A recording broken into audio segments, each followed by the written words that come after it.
One day, a boy and a girl were playing together. The boy had a collection of marbles. The girl had some chocolate with her. The boy told the girl that he would give her all his marbles in exchange for the chocolates with her. The little girl agreed. The boy kept the most beautiful and largest marble with him and gave her the remaining marbles. The girl, in return, gave him all her chocolates as he promised.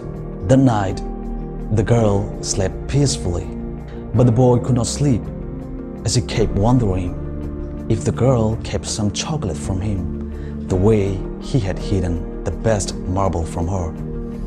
The moral lesson we learn from this short story is, if we do not give 100% in a relationship, we will always keep doubting if the other person has given her or his 100%.